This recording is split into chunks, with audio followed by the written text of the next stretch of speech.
And this is just my own personal opinion, but there's lots of parts of fitness that just feel icky to me. I got really good at coaching a group class, but there were parts of that felt like I was just there to entertain them. And one of the things I've liked the most about pivoting towards deep health is that there's no arguing that there's some virtue there, right? There's no arguing that like the things that we're pursuing are inarguably good. And if that's true, then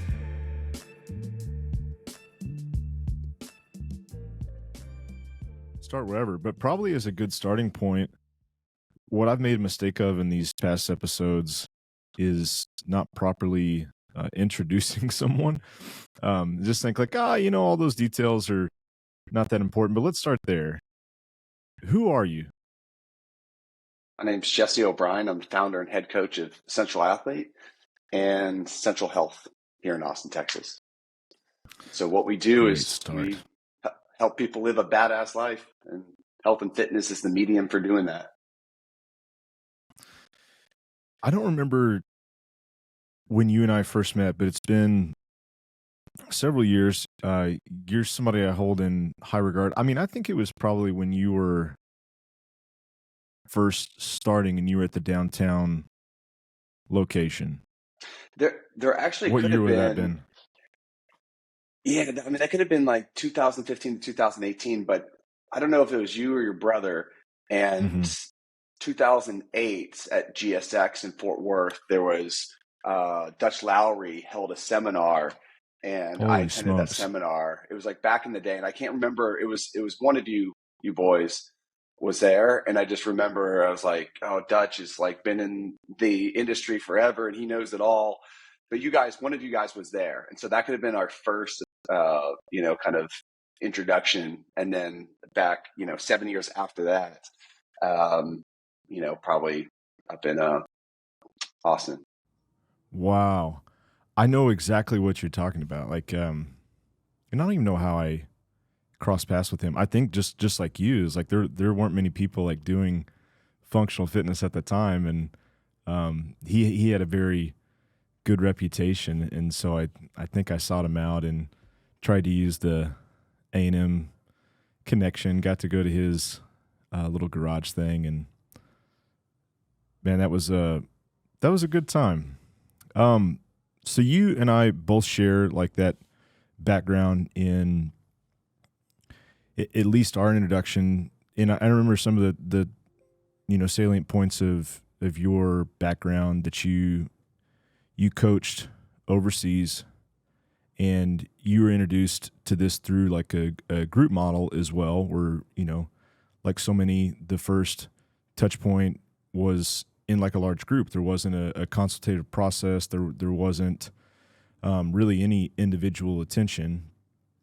And so, very quickly, I'd love to hear, or slowly, take as long as you want, how you made that transition from this like, hey, here's this thing, and probably for several years or just for yourself, like that was adequate. But at some point you thought, okay, there's parts of this, maybe not all of it, and saying that parts are broken doesn't mean that we're talking shit or critical of the whole process. But like there were some things that you saw like, hey, this isn't exactly working. Can you unpack that just a little bit? So in 2008 is when I was kind of introduced and started experimenting with CrossFit, mixed modal fitness. And to me, I think the best way of understanding that was it was kind of like the gateway to physical subculture. So that was like, post athletics and some bodybuilding stuff. That was kind of my introduction. And I was just hooked. I mean, it was, what Greg Glassman designed was truly revolutionary. And he made it interesting. He brought, pain and suffering, which also created this deep bond, functional movements, high intensity, the variance. I mean, it was super interesting to a brain that was curious and wanted to explore. And I loved it. I saw people get into massive, great shape. I saw people completely transform. And then that happened for me. I got into the best, I thought I was in great shape. And then I, did Fran, in my level one. And, it was 5 to 7 minutes of just just surviving. And I was hooked. It's the genesis story of, every, other person like us. And, you're doing that for a while, and there's a lot of brilliance. And I think what, Greg pioneered, and pulling in some jet gymnastics, pulling in some weightlifting. And it gave so much exposure to all these different kind of antiquated forms of exercise. And he kind of popularized them. I mean, before, CrossFit, there really wasn't many great U.S. Weightlifters, for example. And I think CrossFit really supported, USA weightlifting, for example. And then you do it for a while. So professionally, or post-college. So I've got a business degree. I spent three months in corporate America, and I was riding behind a cubicle. I'd sneak off to my car about 11 o'clock in the morning, take a nap. I was just so low ebb, and just I had no drive. And outside of that, I was moonlighting. I was researching. I was on CrossFit.com, and I was reading the comments, and thinking about I was visualizing the workouts, and just suffering later in the day, and I was just intoxicated by the whole thing. So eventually I made the shift, and I started coaching at a local facility, and then that just kind of spiraled. And from 2009 into the end of 2014, I was just deep in the trenches of doing that. And I think the easiest way to understand, how my perspective shifted was that, we were in a group training model. And so, just the group training, kind of describes right there, like the focus is on training and moving your body. And then, this was to me the entry to physical subculture. So I also realized, like, hey, there's benefits to walking. Hey, sleeping is important. Hey, eating a certain diet is important. And so what I started to realize is that I had this hour with these clients within our facility, and it's so focused on training. I only get these quick little off the cuff conversations about, like, how's your nutrition? What are you doing there? But there was no formalized process. It was kind of this very quick exchange. And so I started to feel that the value that I could create with individuals was being subdued, not because of CrossFit per se, but how CrossFit was applied to individuals in a group class training environment. And so you just have to, I'm not going to, throw shade or anything. It's just, there's pros and cons of different models with working with people. And for me, that became more and more malaligned because I felt kind of handcuffed. Yeah. I mean, there's lots of parallels there. And like you said, like, it's not casting shade, it's just deciding, like, hey, what do I want to do with this? And I think what you and I have in common is we decided at some point, hey, the things that I want to do with these guys that have entrusted their fitness and ergo, like, their health is going to be hamstrung if the only time I have, there's 7 to 20 people around them to do that, right? Absolutely. And so how did you make that transition? So you saw some of those things. What was the next step? And I don't even know if I've really ever asked you that. I mean, I just made assumptions that it, went, 1, 2, 3 like that. But what was the first thing that you did? Because that's a scary place to be. It's like, okay, I'm going to step out into something that doesn't really have, like, a great structure. It doesn't really have, like, a, because we talked about personal training, we talked about group training, but you took some steps in a direction that wasn't very well established, I assume, at the time, right? Oh, yeah.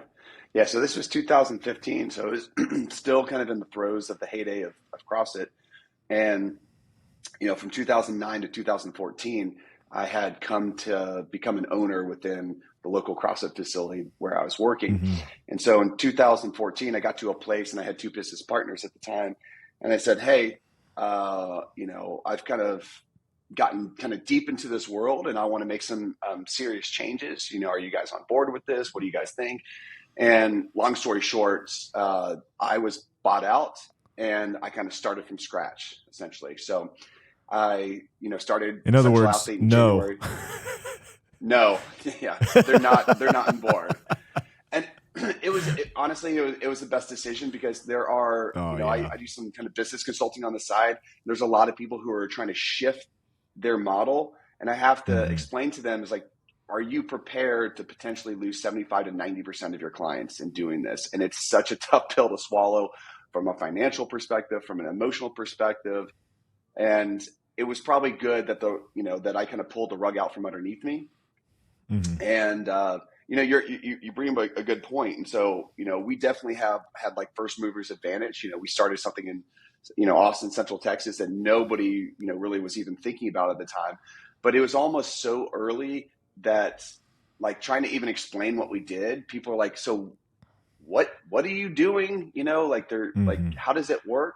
The Mm-hmm. idea of kind of personalized fitness or individual design or whatever you want to call it, it didn't even really register for most people. And they're like, well, how do you even have a community? There's no community unless you're suffering within the same workout.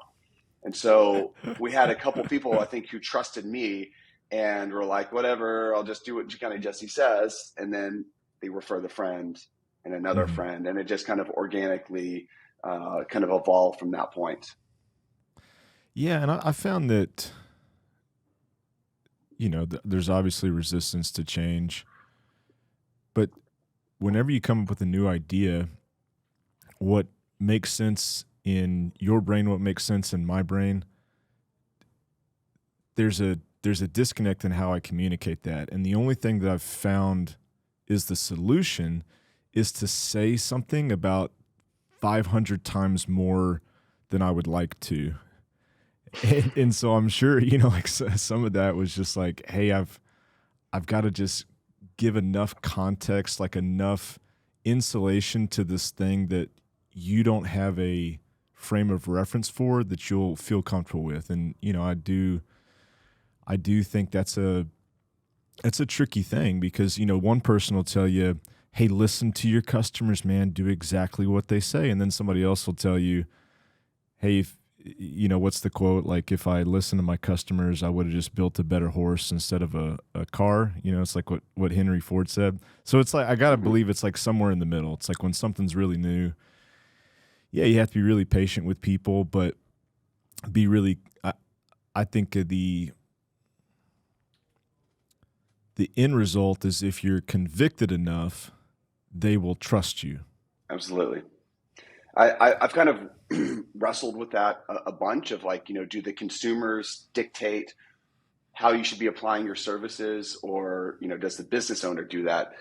And I think I'm definitely in the camp of the latter, that, I feel like, us as exercise, professionals, people who've spent a long time doing this, I think that the highest form of caring for other people is to say, here's how I think this is most responsibly applied to all of you guys. And of course, based upon your feedback, we're going to iterate this. So it's a collaboration Mm-hmm. between us.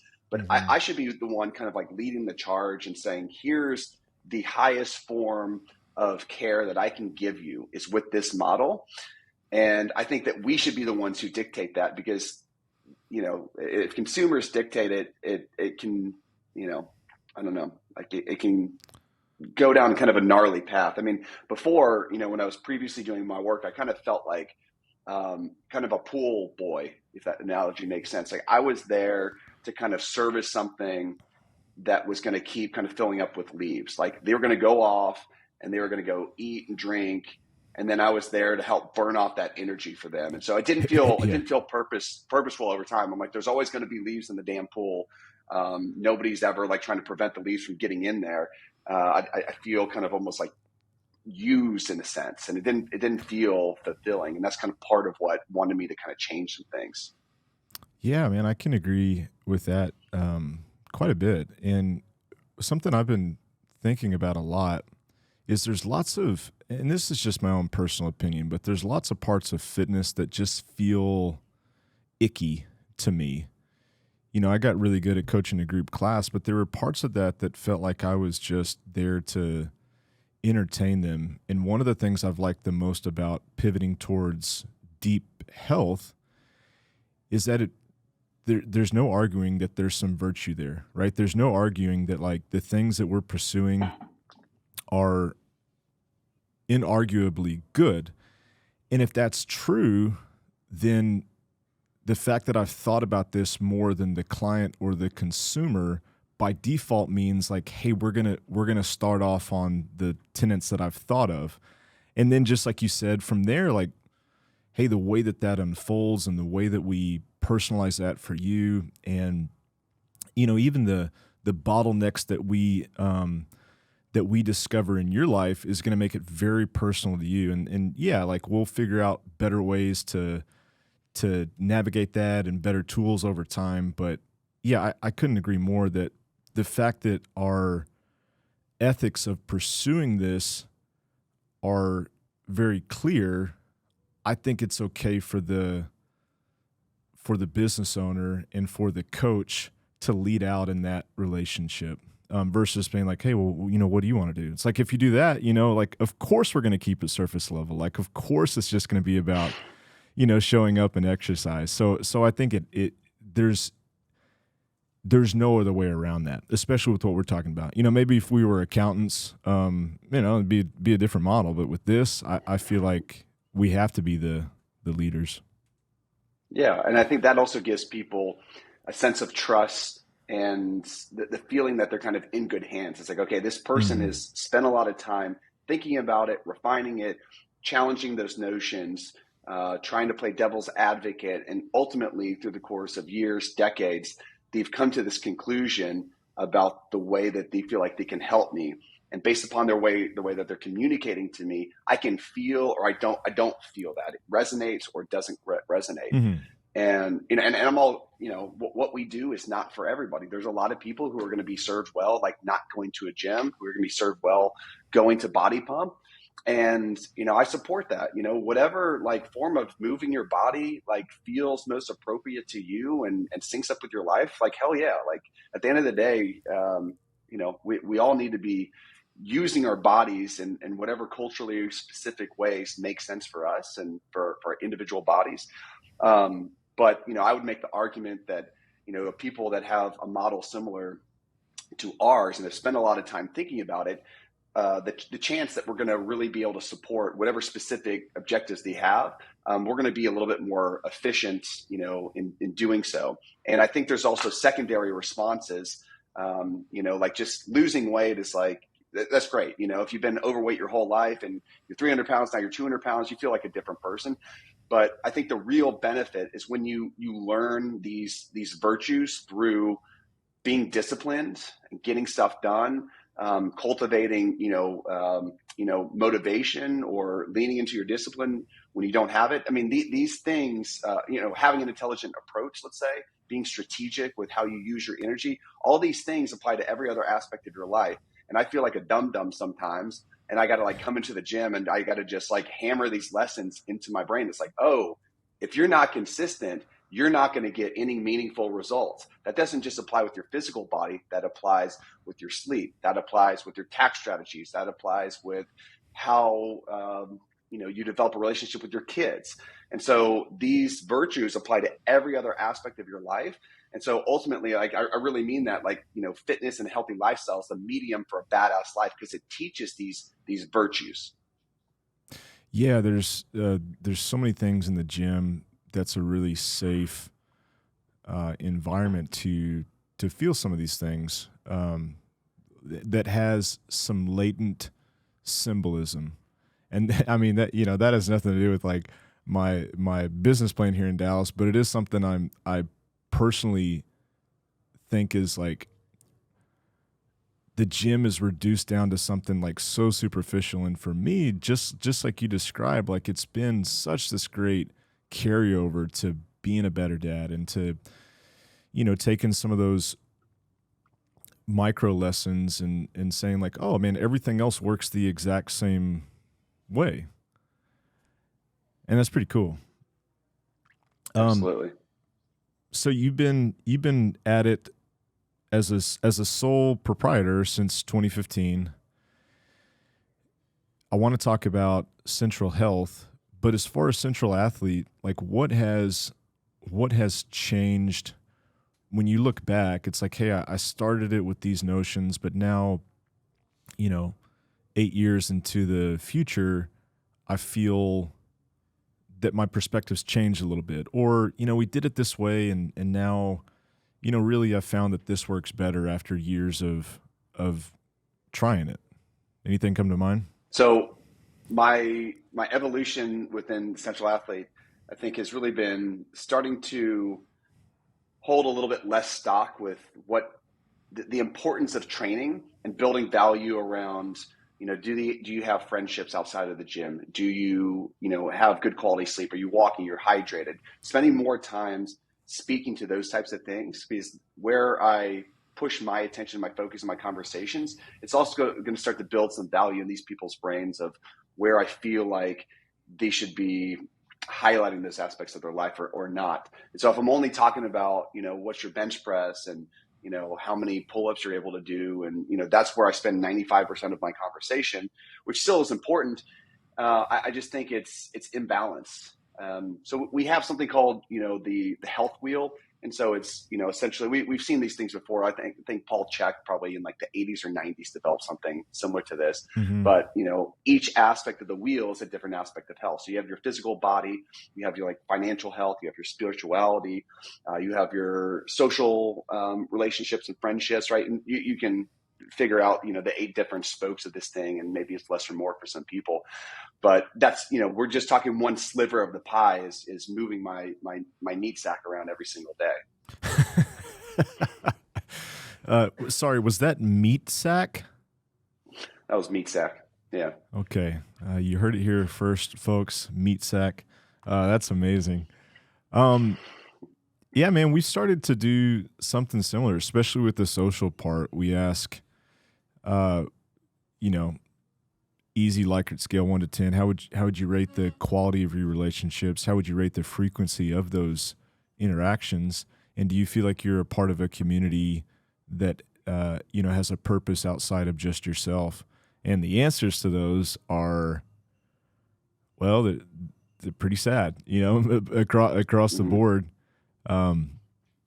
That seems to be an area that unfortunately is a bottleneck, like it's a limiting factor for people and their ability to, and you wouldn't connect those, but you and I know based on, the conversations around CrossFit that hey, that social piece is actually really, really valuable. And so, yeah. So how do you guys support that? Sorry to cut you off, but how do you guys support, or keep fostering community? I mean, that's because talking about, both of our paths, CrossFit, I feel like did a fantastic job of that in a lot of ways. Mm-hmm. Well, for that last question, like, hey, are you a part of a greater community or culture? If the answer is yes, then I'm just curious, like, hey, what is that? What does that look like? What are the ways that you feel supported? What is the typical activities that you're doing? And for lots of people, that's some other type of club. A lot of people, it's a religious institution. But I'm just curious, like, what type of accountability and what type of support do they receive from that? And then the answers to that let me know, like, okay, where do we need to step in and complement that? So if somebody says, like, hey, I'm really involved in my church, I'm a part of a small group, I do this, and that. In my mind, I think, okay, well, those are some of the containers that are really valuable, and I'm going to rely on those for the type of adherence and accountability that we need for some of these lifestyle practices that would totally be congruent with that. If the answer is no, then I want to see how we can create some of those same aspects like within our business. And one of the things that we still have are group meet times. So there's customization and there's personalization, but for us, the last thing that someone earns the right to participate in is our little community. So instead of how CrossFit was, where it's like, hey, there's no barrier of entry and come on in and join the group class and you'll be fine. That for us is like it's the last thing that they earn and they get to participate in, because instead of it being like a, kind of a free park workout where you have people that have never done this before next to somebody that's really experienced, like that group that they're entering into is very seasoned. They're very educated. They're very aware of this deep health concept. And so our way of communicating that is you have to earn the right to be there. And there's going to be lots of things that we have to talk about. Number one, all of the things that, you just described as far as like behavior and lifestyle and these things that support fitness. And then when we feel like you and I both sign off that we're ready to enter into that and you feel comfortable, we'll have a transitionary period where we dabble back and forth, lots of individual touch points, but then some experiences in the group, and we'll just see how that fits. And if it's a great fit, cool. If it's not, then we'll actually come back to more of just this one-on-one relationship with you and the coach. So I don't know if that's a sufficient answer. Even as I say that, it's like I can poke holes in it myself. But that's how we've arrived at like having some of that culture and community piece, but making it a little bit more sacred and being, because without any direction from the business owner, man, a culture can be pretty gross. I've seen that in our own gym, letting people just come in and do whatever they want. Like 9 out of 10 times there's going to be some dysfunction to that. And I'm not saying that our little community and culture is perfect, but there's just so many filters that they have to go through before they get there. And we even talk about that, like, hey, the competitive thing that you may have seen in another gym, that doesn't exist in the same way. This desire to do everything exactly like everyone else, that's non-existent here. And just like you said, like that initial conversation you have with the client where you're explaining to them these differences, and if it's a good fit, awesome, let's move forward. But if it's a bad fit, let's not even get into some of the stuff if you know that end point isn't something that you're looking for. And I used to be really self-conscious about that, just like you, because it was different and it wasn't what people were expecting. And so it would almost be like the last thing that we would mention. But now it's like, hey, before we even do all this work, and we're going to do a lot of work on your behalf, just tell me if this is what you want. Tell me if it's not what you want. And if it's not what you want, man, I got 5 other gyms and friends that are doing something probably really similar to what you're looking for. And so I think just getting out in front of that from the get-go has saved us a lot of heartache and a lot of time by thinking like, oh, this is totally what somebody wants, only to find like, yeah, man, that's not actually what I wasn't ready for all this, That's a really interesting point that you make about creating sacredness around the community and having a degree of protection and care for the community. And so essentially what you're saying is that you have certain filters or prerequisites, and you might test the waters to see how they kind of integrate into it. But that's like an interesting point, because like an anybody can come type mentality, you just, behind closed doors, I've actually never talked about in this public forum. I don't know if I'll get in trouble for doing so. There's always like, I don't know if you've had this experience, but there's always like at least one person in the gym who's like, the sour puss or just the weird person who doesn't quite fit in. And so I always ask other gym owners, like, do you have one of those guys? Just as a curious thing. But if you let that person, poo in the pool, right, everybody else is affected by that. So there's something, that's just interesting for me to, spend some time thinking about, like, how can I integrate a higher degree of like sacredness and, versus just like you pay to come to the gym and you're a part of it. Now you can be a part of the community. It's, you have another form of kind of just protecting that I think is an interesting concept or framework to think about. One of the bummers of that, my buddy Chris up in Utah, he'll say like, hey man, everybody's got a seat at the table. And it's a wonderful notion. And I think that what we're talking about, like, hey, anybody that comes in that wants that, they do have a seat at the table, but there's going to be a lot of people that, because they're not ready, because they haven't even conceptualized that that's important in their life, they're not even going to get a chance to participate in this. And that's the only bummer, right? I think about that a lot. Man, there's going to be people that I could help, but because this isn't the right time, because this concept needs to bake in their, cognitive oven longer before we pull it out to eat it, like it's just not, there's going to be a lot of people that miss out on something great. I personally think. Yeah. Couldn't agree more. Well, let's talk about this thing and set it up in the context of like just what you said. When we pull back to a landscape view and we're looking at all of these factors that can support health, you're looking at things like, as you mentioned, sleep and, what does someone's social structure look like? And nutrition's a big one, but you said some things yesterday when I asked you, like, hey, what do you want to talk about? That I just think, as you mentioned, are not discussed enough. And you had mentioned a nice $10 dinner word, transgenerational comfort eating.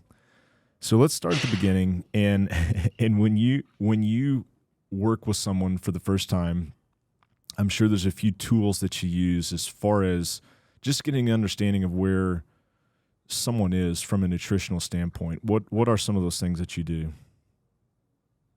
Yeah.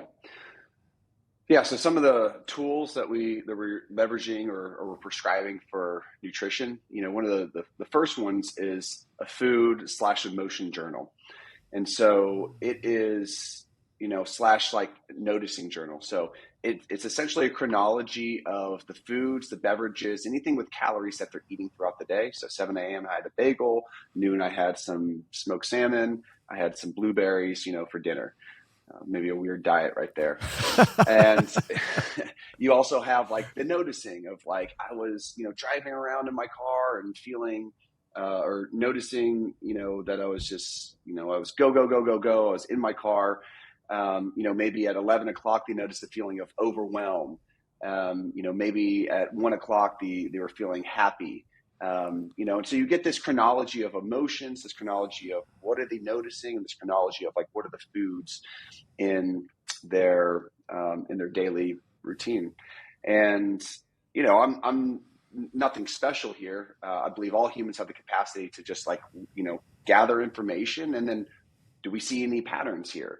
And a lot of times there's not patterns, and a lot of times there are patterns that people can start to deduce. And sometimes if you don't see a pattern, you just didn't have a long enough, stream of those events, And so in a perfect world, it's hard to get people to do this. 2 weeks is a really good amount of time to start to zoom out and see these things. Because I bet you could tell me what you had for breakfast, but could you tell me what you had for breakfast Sunday morning? Or Sunday morning 2 weeks ago? People they can't really, remember all those things. So seeing it recorded on a piece of paper just allows us to zoom out and see these things. So having a food emotion journal is really one step. There's the Hawthorne effect.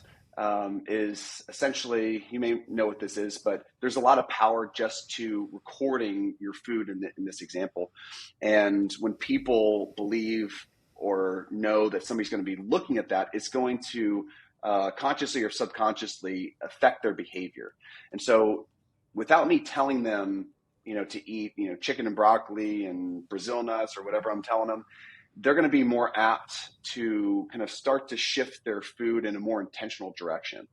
I mean, I fundamentally believe that most people know what foods are better and what foods are worse. The chicken and broccoli is better than, the popcorn with a ton of butter and M&Ms I'm eating in the movie theater. I think people inherently understand the relative difference between better food choices and worse food choices, or more intentional food choices and less intentional food choices.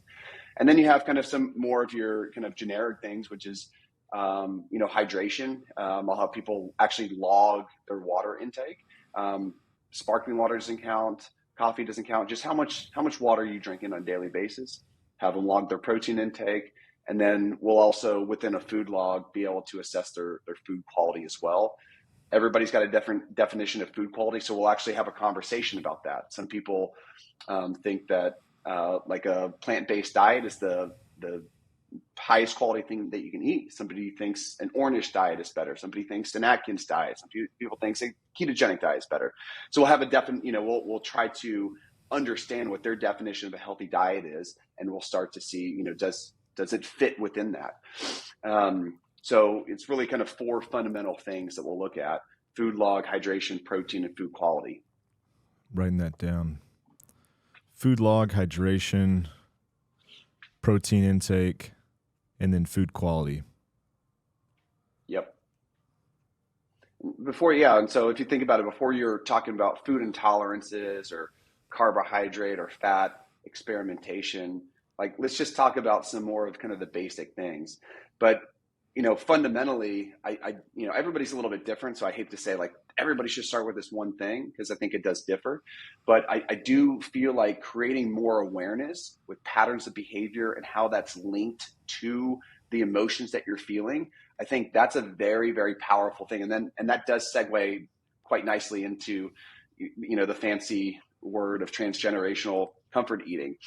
But what I've started to notice, essentially the first thing is, you need to observe patterns, right? And then now we can start to recognize those patterns and use them to our advantage. And then the third step of this is eventually creating kind of new and novel patterns and strategies for leveraging what we're noticing.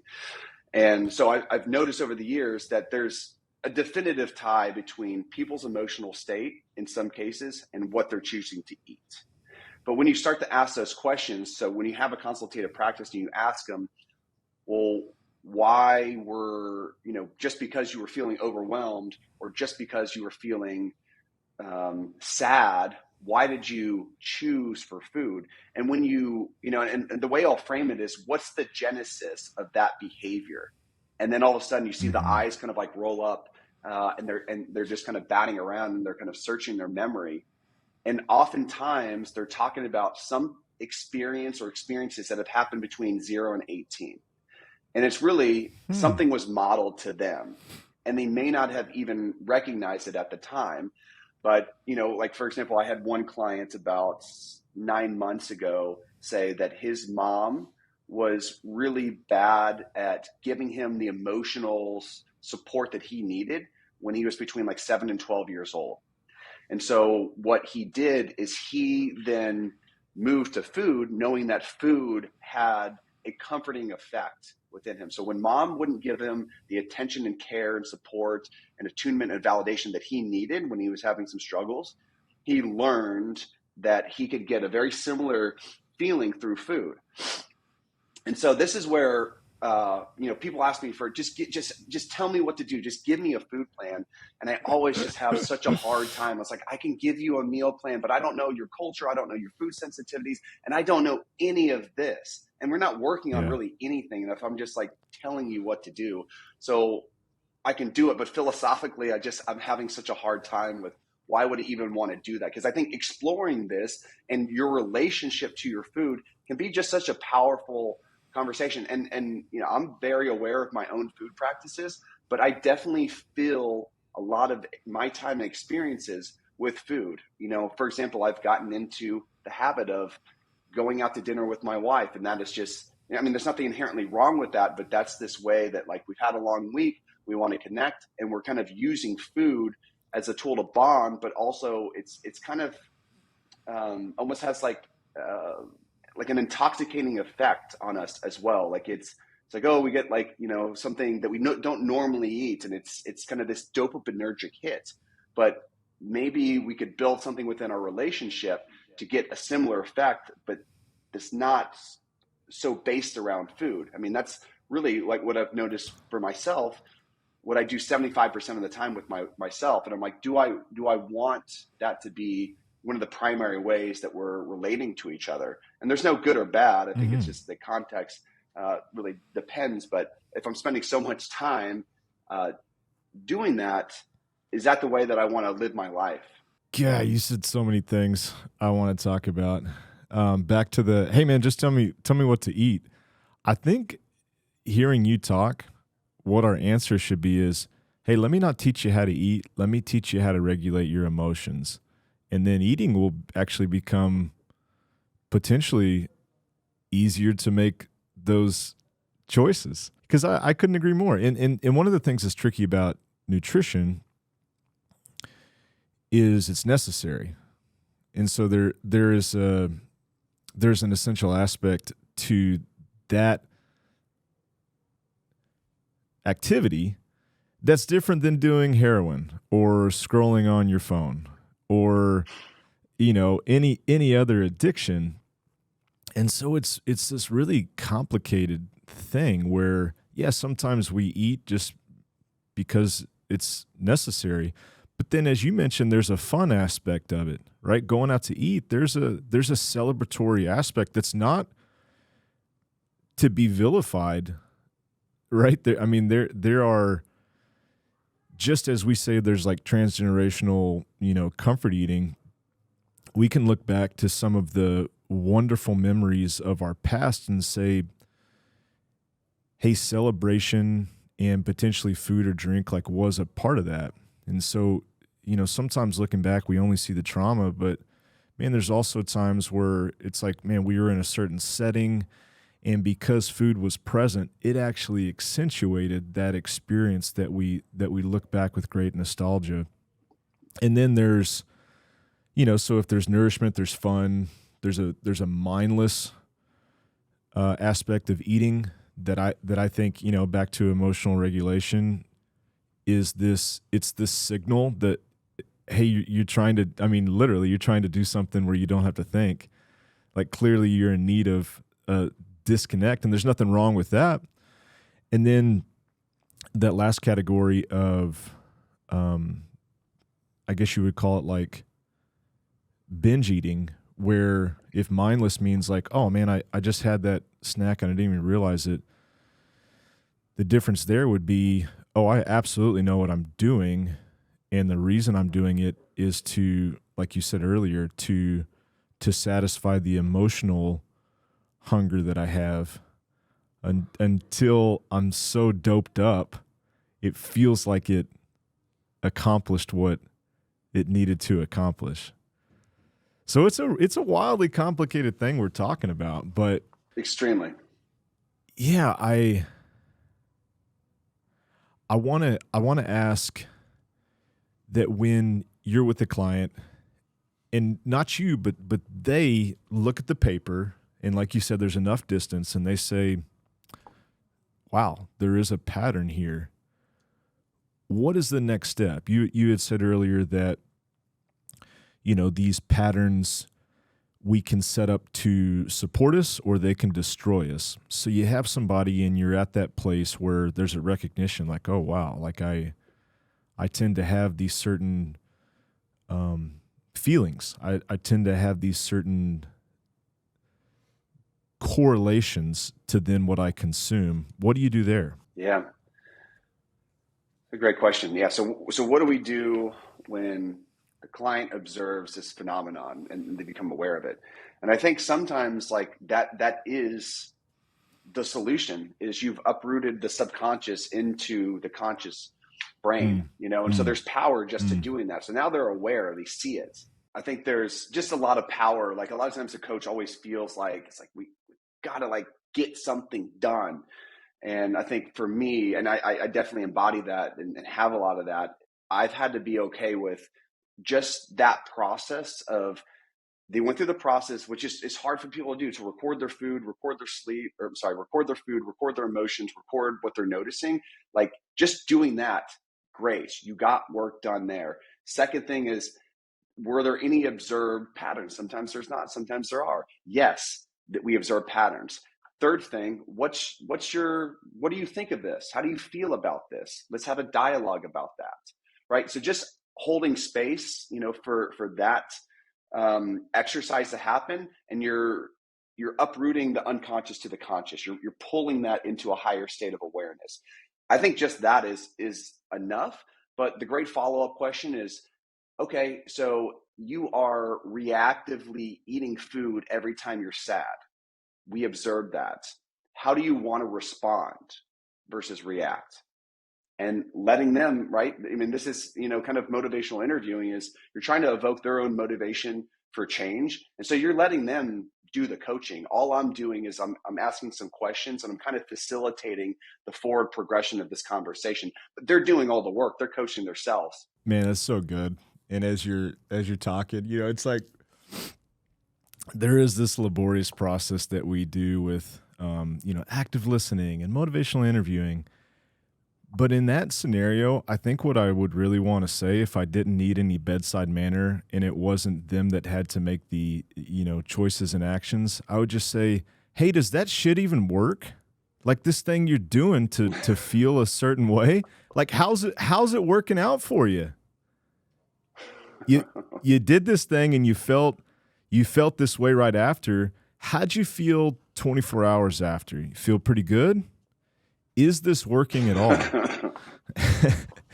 And, obviously that's not going to go well like 10 out of 10 times, but I do think about that, right? It's like at the end of noticing and feeling all these things, like to take this step back. The question I have, and I don't have an answer for it, how far does this need to go before someone stops, right?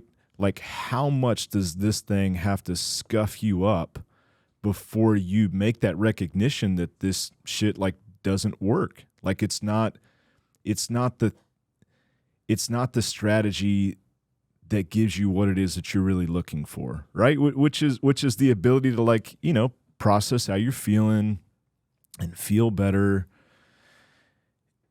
And I think, I'd be curious to hear what you would say to that. And it makes me think of kids, right? Because we talked back about, the previous generation's way of doing things, and I have an opinion on that. But then you and I are both parents, and so, we have the potential to do things differently with our own children, and we can subdue them with food, potentially just like our parents did, or maybe there's another door that we could open and figure that out. What do you think? Yeah, that's a really good question.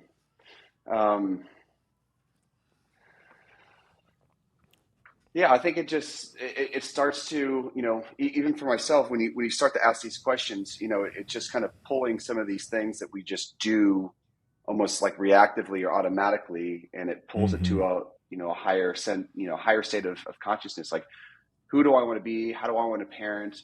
Is, even if this is the best thing in this moment and it gets me the right behavior, how is this setting them up for success or not, in the future? I mean, this is very analogous to technology and how we're interacting with our kids in technology. Just me having my phone, kind of like here, like they don't feel as important than if the phone was completely out of the room. If, they're having a meltdown and I just shoved the iPad in front of them, well, that is going to just completely change the behavior, and it works beautifully in that moment. But what are the repercussions of this after the fact? And so, this just has me start to think about just comfort in general. Like, we are wired to be comfortable, right? Just biologically, I think I don't want to be cold. I don't want to be hot. I don't want to work out. I don't want to, I want to have all the calories around me. Like, that's the way we're wired, right? To seek, for pleasure and for reward. And I think that one of our biggest challenges as a society is learning when to embrace the comforts of modern technology and modern society, and then also when to lean in discomfort. And again, this comes back into this is the power of the gym, is because you're doing something every day that is kind of against your biology. Like you don't really want to, lift something heavy or do, a 40-minute conditioning session. Like you're wired to want to preserve energy and calories. And so when do we fly in the face of that and embrace discomfort? And I think the same thing goes with our kids. It's like, sometimes, like, I mean, I can tell you, like, it viscerally affects me, like down to like every nerve ending of my body and every cell in my body, when my kid is just dysregulated and having a hard time. Like, the way I feel inside, I want to immediately like palliate that situation and get it to stop. So when should I do that, right? Maybe it's like on an airplane, just give them that iPad, right? For the collective good of getting to wherever we're going, give them the damn iPad. For society at large. If I do that all the time, Exactly. It's for the greater good. But when should I just sit there and be with them in that emotion and say, I see how upset you are. And I feel that I'm feeling your sadness right now. And just to let them have a meltdown and, to hug them if they want some hugs, to give them distance if they want that is incredibly uncomfortable. So when do we embrace that as just a normal aspect of their own neurodevelopment and becoming human beings and letting that happen versus placating them and palliate them with food and with technology? And I think you get the metaphor. And I think it's just that question right there. If we can kind of just keep that in the back of our heads, I think we're going to be a little bit more aware than the next person. And I think that's going to serve our kids to kind of break some of these potential cycles if we're just not thinking about these things. Man, really, really well said. And I think just the fact that we're aware of this thing is going to do some great good for the next generation, for our children. But also, man, we're probably going to mess it up in some way as well. Like there's going to be some pendulum that swings the the other way. But I think bringing into the conversation, you said this earlier, like, hey, it's okay to feel the way you're feeling. Like that statement right there to a kid is life-changing. I've seen it with my own children because, some of the things you said, it's like subduing or placating or sedating. What that implies is like, hey, how you're feeling right now, how you're acting is not okay. And so I need to do something to immediately eradicate that. And so, looking back to my parents, maybe all parents, it's like, what was the difference there? Like, why did they do some of these things, like you mentioned with your client? And I wonder if it's, honestly, I wonder if it's because like they just weren't even thinking on that level. Like I've never heard anything about your parents, but I also could assume that the thing that generation had in common is like they weren't on this self-actualized level in the hierarchy of needs. Like they were just going to work, coming home. It's like we didn't even engage on that level. Like that question of like, hey, it's okay to feel your feelings. Like that wasn't even a topic of conversation. And my parents were awesome. No. But I think that was just like something that, I don't know, maybe because it took so long to do things that there just wasn't space for that. Like if it, I mean, think about how long it would take to, this is a total tangent and we can get back on track. How long it would take to get photos developed, right? I mean, you got to go to Walmart. You got to develop the camera. Now I just take a picture and it's done. So it's like I have more space to even think about this stuff and more time to apply it, I feel like, than all I'm getting at is like, man, I wonder why this is transgenerational. I wonder why, by and large, like this is something that really is like an issue. Yeah. Well, I kind of assume noble intent for, both of our parents and the collective parents of the past generation, and that they were just working on lower hanging fruit. I mean, we were coming from an era of corporal punishment. So who gives a shit of like, a kid's not feeling worthy if you're just beating the shit out of them, right? You gotta focus on like, let's, have a softer hand first before we start to, talk about what you and me are talking about. So we're moving to, more tangential things that they're just not, they weren't a priority is kind of where my brain would go. But, I know that especially my wife, me to a little degree, like what you said about, just being able to say to a kid, like the way that you feel is completely fine. I see it. I'm here with you. And to not give the subliminal messaging that the way that they're feeling is incorrect. I know my wife definitely had that experience growing up. And so she doesn't feel naturally inclined to share how she feels. And then I have a piece of that, where I think when I've asked, the 17 different questions about why I feel a certain way, I get down to a sense of self-worth that was impacted when I was very young. And there's multiple things, not just with the way my parents treated me, but also kind of like a weird thing. But, I played tennis competitively growing up. And so it's like, how did that impacted you? Well, most people, when I think about this, most people played, things like baseball, football, basketball, right? They're part of a team sport. When you lose, the team loses. So you're just a loser within a sea of losers in a sense, versus like when I was playing tennis, when I win, I am the winner. When I lost, I was the loser. And so It's eventually, it all doesn't matter you. how good you are, you're going to get to it's all me, right? And eventually you get to a certain point where even if, you're, here in Central Texas, it's, you got Zats, and then when you do well enough in Zats, you go to champs. When you do well enough in champs, you go to super champs, and you're competing all over the state. Eventually you get to a level where you become a loser because you've leveled up to that degree. And so the way that impacted me was a diminished sense of self-worth. And so I sometimes even think like, am I in this line of work now to compensate for my inadequacy or my perception of inadequacy when I was 7 to 14 years old? And I don't have an answer. And I don't maybe want to explore that too much, but I think about that sometimes. Oh man, I could relate to so much of that. And the answer for me is yes, I think I am. I think my own insecurities have led me, just like, our parents probably did infinitely better than their parents did. Like our parents probably felt like indentured servants to our grandparents. And like, man, what an amazing improvement they made over the previous generation.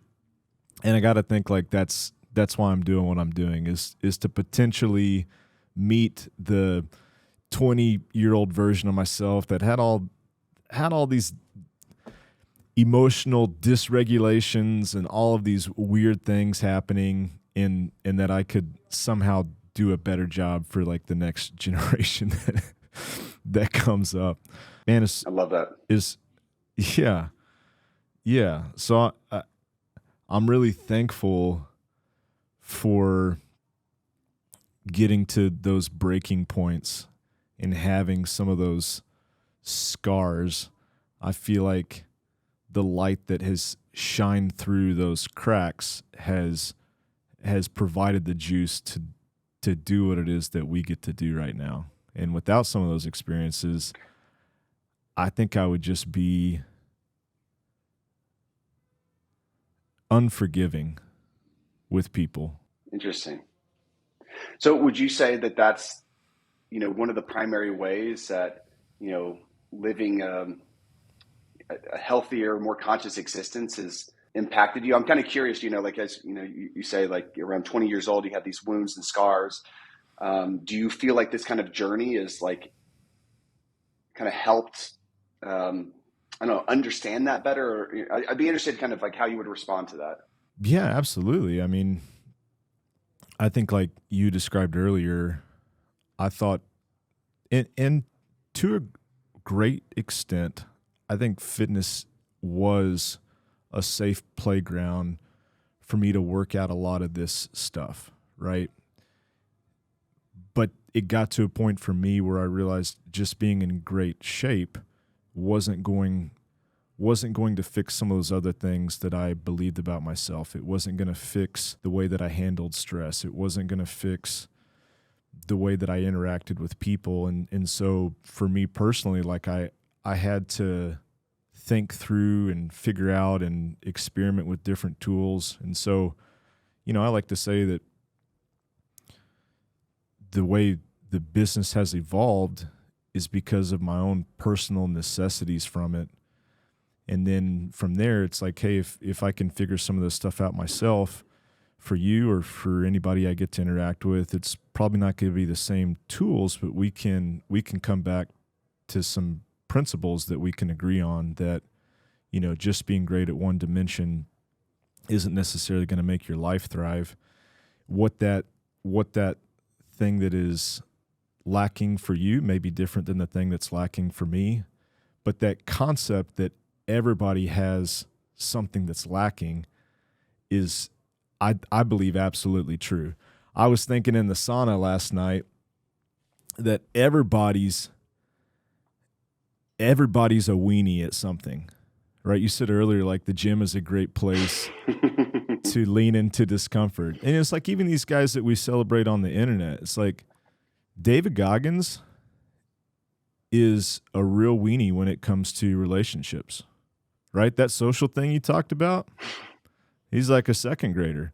And we applaud like the thing that he has in excess. But it's like even that dude, I guarantee, has something that if we looked across the landscape of what he's good at, we're going to say like, hey, you have this thing that you don't want to deal with that you should probably really deal with. And guess what? It has nothing to do with what you're posting on Instagram. I feel like everybody's the same. Like that's the thing that all of us have in common. And there's what's potentially your, always going to be something. Curiosity, what is your focus, right now? I mean, do you have an area where you feel like you're trying to shore that up, maybe as a parent, maybe as a business owner, maybe it's just a fellow human being?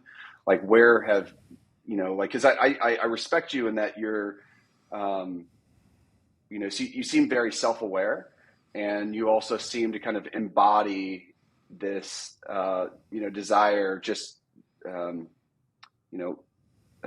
very authentically, that you want to get better for the sake of just that being a gratifying process. So I'm curious, like where you're looking, in that respect. Thanks for saying that.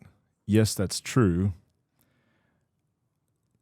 There's me as an individual, and then one of the things I've wrestled with lately is there's also this collective of my wife and I. And it's not just me that parents our kids, but it's the way that we interact that sets the whole tone for how our kids respond to stuff. So I could give them that great, monologue that I gave you about, whatever, but that doesn't mean jack shit if my wife feels completely different about that. And so lately, this will probably go under the umbrella of just the social aspect of health. And by social, I mean like the relational aspect with my wife and I. I think that as, we've been married for a long time, these are the same experiences we both had. Like we both went through these experiences, but the way that it's changed her is different than the way that it's changed me. And when we first got together, I would say that we got together because we had so many similar things in common. Like we saw so many things eye to eye. And so the inaccurate assumption is like, well, the reason that we're together is because of our similarities. But what I'm finding today, and this has taken a lot of work, is that the reason we're together is because we both want to raise badass kids. We both want the best for each other. But the reality of that is that she is now different in lots of ways than I am. Like you said earlier, our ability to relax. I have great capacity for that. I'm like world class at relaxing. So on a scale of 1 to 10, better than anybody else. I can chill. I'm great at chilling. I'm like an 8 on that scale. My wife Kelly, she's a 2. She's not great at it, but also she doesn't need it in the amounts that and this is a silly example, but it's something that was like really eye-opening to me.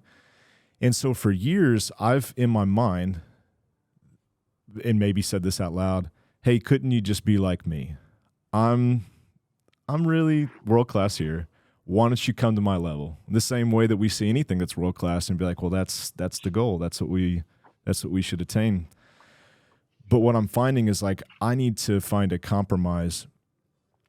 I need to back off a little bit, and she needs to grow a little bit in that regard. In finding that thing that we can agree upon is like way better than her coming up to an 8 or me like going all the way down to a 2. So if you had to ask me, Jessie, I'd say, man, there's always something I feel like I suck at. I don't look at myself and be like, you're awesome. Like the ability for me to find like something from a fitness standpoint that's in limited supply, something that's socially in limited supply, something that's psychologically in limited supply, easy for me. But that's something, the relational piece, that has taken a lot of work. It's taken a lot of conversations, and it's something that I'm desperately working on. Yeah, there's so many beautiful things within what you just said. Hmm. Um, so it sounds like one thing that you're saying is that one of the best ways to be a really good father is counterintuitively to focus on the relationship. It's about how you and your wife are relating, which is kind of, I mean, it's very counterintuitive. But would you agree with that? Like that the best way, you're almost saying like instead of prioritizing the kids, you prioritize the relationship to then prioritize the kids in a sense. Man, I don't know about you, but everything that my kids have emulated, nothing has come from some lecture that I gave them. Everything has come from something that I've modeled. You know, I've thought about that a lot. Like, and I've given some great speeches to my kids, and it goes right over their head, or it goes one ear and out the other. But the things that I model with Kel, the things that we get excited about, the things that we rope them into, and everything that goes with that, that seems to be significantly more impactful to them than the shoulda, woulda, couldas, or the kind of the abstract, right? Talking about a lot of this stuff to kids is like just abstract. They're like, yeah, got it, sure, but not until they can see it do they really get to like understand what you mean by that. So I think I've never thought of that until you asked it, but yeah, I think that's a big part. What about you, man? What are the ages of your kids? We got River, who's 3.5. You've got Finn, who's about 2.5, and then you got Brooke, who's about 6 months. So we're Oh still, yeah. I think we're just like in the early days of it all. And you got three girls, probably as old as like almost 10 years old now. Yeah. Our oldest turns 10 on Friday, and then we have a 7-year-old and a 5-year-old. So yeah, I'm in this place now where they're a little easier to conversate with. I can start to ask some of those questions like, hey, what are you feeling here? Hey, I noticed that, the same thing that you did with the eating journal. It's like, I noticed that you look like you're fill in the blank. These like really basic things, but it's I'm really impressed that they're able to catch on to that a lot earlier than I thought they would. Our 7-year-old yesterday Mm. comes in and is like, hey, I'm having a bad day. And it's like, oh, what makes you feel that? It's like, well, I'm feeling, and she lists all these things, and later she comes back and she's like, hey, well, you forgive me for the bad day that I had. And it was like, such a cartoon version of what an adult would do, but it's like just like a kid wants to play pretend and and try on like a firefighter outfit, or it's like, hey, I'm gonna do this. It's like she was trying that stuff on in her own little 7-year-old way to figure out like, well, how does this work? And it was really cool to see. One thing that kind of came up is kind of going back to like the relationship and the kids. And one thing that I was kind of thinking as we were talking about that is, right. So in order to potentially be a really good parent, right, we have to have a really solid relationship. But the level before that is to make sure that we have self-care and to give ourselves the things that we need. Right. And so I would argue that there's biological or natural laws. We need sunlight, we need social connection, we need hydration, we need food, we need to move our bodies and so on and so forth. So to bring this back around full circle and to pull it back into, the gym, do you think that that's kind of a foundational piece? It's like we need to be taking care of ourselves so then we can then show up in a relationship so that we can be really good parents. So essentially the best way to be a really good parent is to be selfish in a sense and to take care of ourselves so that we have more to give people. What would your response to that? Or would there be some kind of like nuances to that. No, I think you're spot on. And if we're talking in the context of the life stage of being a parent with younger kids, I think it's very easy because, I don't know your wife, but I imagine that she was successfully navigating life before you guys got married. And the same is Oh true yeah. for me. It's like my wife doesn't need to be married to me. It's not like I'm fulfilling this thing for her that she couldn't do without me. We just prefer it. For our kids, though, and especially when they're younger, it's very quickly and clearly evident that, like, hey, these creeps are going to die if I don't really sacrifice some of the things that I want to take care of them. And along that train of thought, it's very easy to say, well, then that means that those things that I once needed have to take a back seat. But I do think it's the opposite. I think it is exactly what you said. And with young kids, I think because of fatigue or just that you're in such a, every kid that's added, it's like just changes the game. I think it's very easy to become numb to how you feel. It's very easy to lose sight of paying attention to these things that we talked about at the beginning, right? It's like, and sometimes that can be communicated like it's this really complicated process. But I'll give you an example of how it's not. Like this morning, I woke up and I could just tell, like, I felt just grumpy, like from the get-go. And I had to do the following. I had to go outside.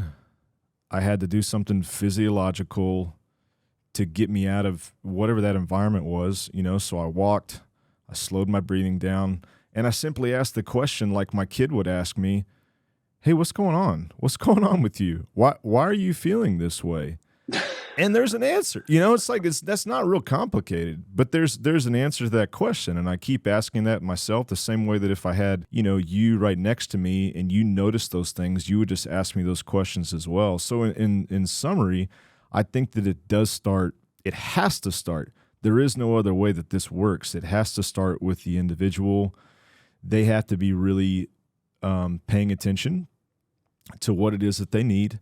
They have to, secondly, recognize that they deserve to pay attention to those things. Being a good parent doesn't mean that you deny yourself. It's actually the opposite. It means that you have to model to this kid, regardless of the age, what it is that they need to do for themselves later on. And so one of the most noble things that a parent can do is to demonstrate how it is absolutely okay to take care of yourself. And then you show that to the kid with how you interact with your spouse, and then you turn and direct all of that energy towards your children. And I don't know if I've ever really thought through that until you asked it, but I feel very, very convicted. I feel very, very strongly about that answer from doing it the wrong way and knowing that shit doesn't work either. So I feel like you have a great way with words and even a better way with people. So this is the paradox that people get trapped in is I think what you're talking about. I mean, I wholeheartedly agree. This is kind of like almost the thesis of my life is fill up your cup before you fill up other people's, but you can always fill out from an overflowing cup. So how do we create an overflowing cup and keep thinking about what that means for me? I fundamentally believe that, but conventionally speaking in Western society's behaviors, that is what you're saying is in the face of the way that most people operate.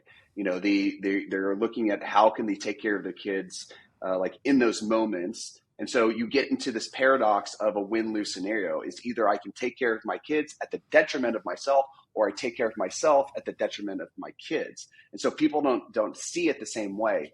So I believe that our frameworks, our values, our priorities leads towards our behaviors, which leads to these outcomes, which you and me are trying to support people in the gym.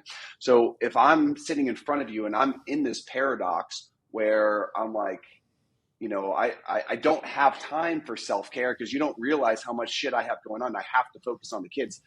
How do you work with that? Do you challenge that philosophy? Do you kind of like agree with it? Like I have some personal challenge with inviting people towards a different way of looking at life. Man, I think you said it earlier in regards to nutrition. It's like, hey, tell me what to eat. It's like, well, if I'm going to do that, I have to know everything about what you got going on. So I feel like that's the first step. In a way with which we can look at that is like, what is the allostatic load that this person's dealing with, and where is this cup overflowing and they feel like it has to be at that level, where if I could bring that back 10%, it would open up the ability to put just a little bit in this container that's actually bone dry, right? It's completely empty. And so I think for a parent, like, even as I hear you talk, it's a great question, because at the end of the day, like, it does just get harder. More kids, third kid, it just makes it doesn't somehow divide better. Like, it's harder. And so, I think, like, I think this will be an insufficient answer, but first, it's like looking across the board at this thing that I thought I had to be at this level, and the thing that comes to mind is like fitness. When a parent becomes a parent, or when they become a parent of an additional child, it's like you'll have to recalibrate what the expectations are for that thing. And because it's a season, and kids are 5'3" and 6 months, what's nice is that season's not going to last forever, but just like a very, very long-term periodization, hey, we know that my priorities for this amount of time is going to look different, but this is a great season for me to look at these things or to try these ways of exercise. And so I think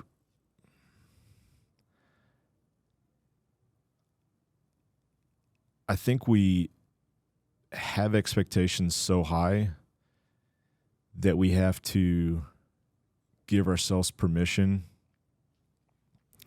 to recalibrate those. And I heard this was somebody up in Utah. Like, I got on something with Instagram, and it was the nonprofit guys that's a part of like Mark Twight and, the guys that used to be Jim Jones. Yep. And the comment was, man, if you're just getting up to exercise and you're not progressing, why are you even doing it? And I was like, that dude has never been a parent. Like, that dude's never experienced stress across so many areas of his life that getting up and just moving blood around is a victory. And like I said, I think that's an insufficient answer, but having experienced just a few different seasons, I realized, like, man, there's some times where, hey, this is a great opportunity for me to really exploit this thing. And then, hey, this is a really great season for me just to explore. And I feel like with really hard times where there is stress across the board, man, that's just the mantra, the word is like just exploration. Like, hey, let me explore what fitness will look like here, since everything else is new. And then when things get a little more established, or you find a better schedule, then it's like, okay, I'm going to exploit this aspect of my fitness, or I'm going to really double down on this part of my health that has really just been maintenance for the last, several months or several years.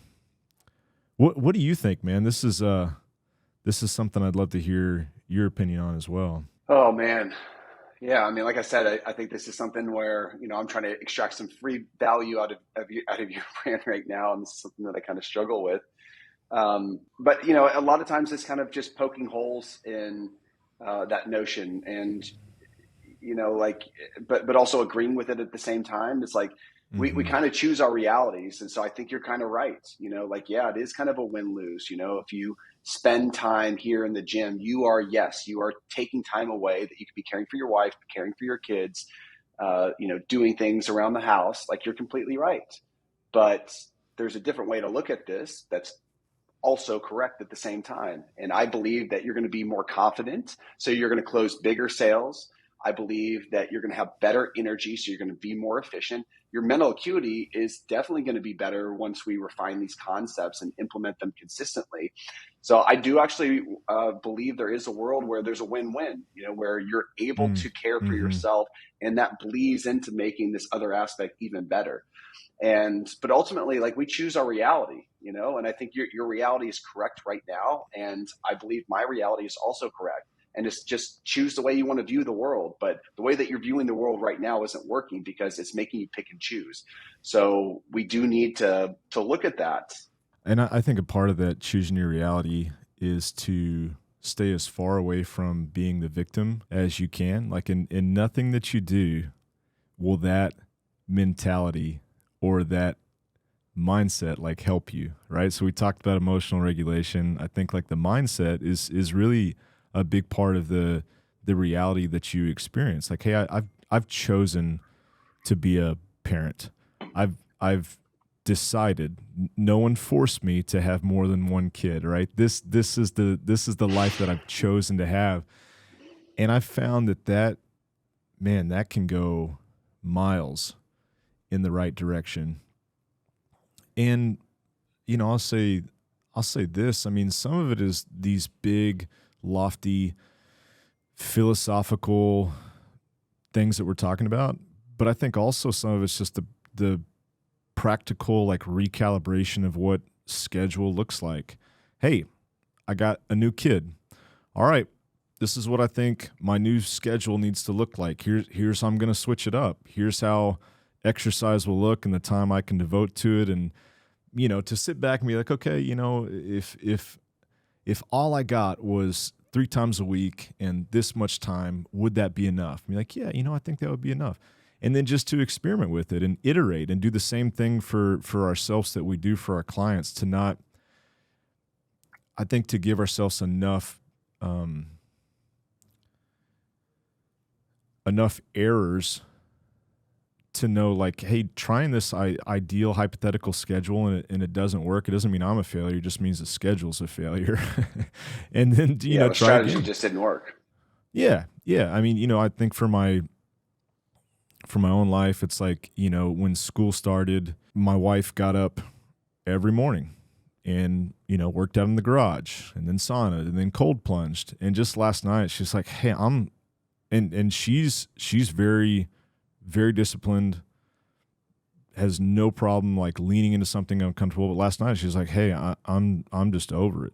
I was like, okay, it's a great indication that we need to tweak the schedule. That worked, and it something works until it doesn't work. And I think to get out in front of that notion that like we'll figure something out one time and then we're good. It's like, no, I think this thing you talked about where you're creating some distance and space and recalibrating. I just think that's part of being a human. And unfortunately, it's one of the things that makes life hard, but it's no less true. Yeah, very well said.